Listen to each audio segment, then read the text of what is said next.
it's Wednesday, December the 22nd, and we're in chapter 3 of the book of Revelation, and we pick it up at verse 7, the church at Philadelphia.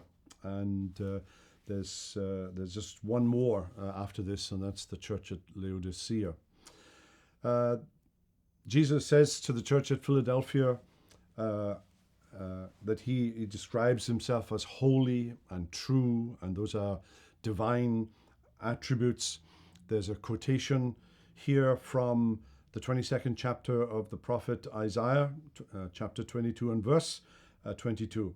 And the quotation is that he has the key of David, the key of David. Now, because he's quoting from the prophet Isaiah, and as you'll remember, the prophet Isaiah begins his ministry with a vision of the holiness of God, and then the phrase, the Holy One of God, becomes a phrase that's used in Isaiah 20 times or so.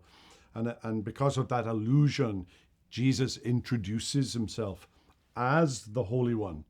And you might remember that John's Gospel identifies the one that Isaiah saw in chapter 6, high and lifted up, and to whom seraphs cried, holy, holy, holy. In John chapter 10, he is identified, of course, as Jesus. Jesus is the Holy One that Isaiah saw. Well, the church in Philadelphia is experiencing persecution, and this persecution is coming from the Jews, intolerant of Christians, more and more so, probably as we read first century history. The Jews were trying to get the Romans to the Roman Empire to persecute as the church came out from underneath the umbrella of the toleration of Judaism by the Roman Empire. It was seen more and more as a separate sect, and therefore came under persecution. And fueled by the Jews that this letter identifies as the synagogue of Satan. Now, he talks about an open door that they can walk through, and an open door to provide a witness and a testimony to the gospel.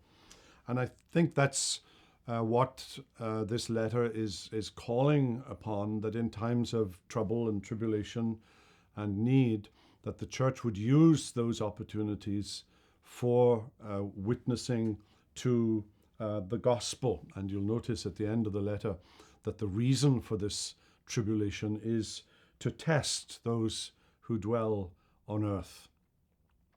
That's very often the meaning behind a trial that we may experience. And God is testing, sifting us so that we might become purer as a result. He is coming quickly. I don't think he's talking about the second coming so much, but it's a reference to verse 10. Because you have kept my word about patient endurance, I will keep you from the hour of trial that is coming on the whole world to try those who dwell on the earth.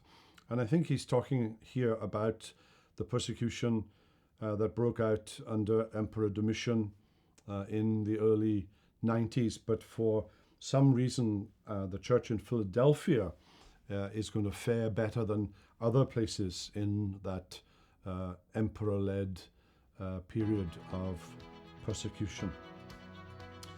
Well, that's Philadelphia. We'll come tomorrow to Laodicea, and for now, have a wonderful day.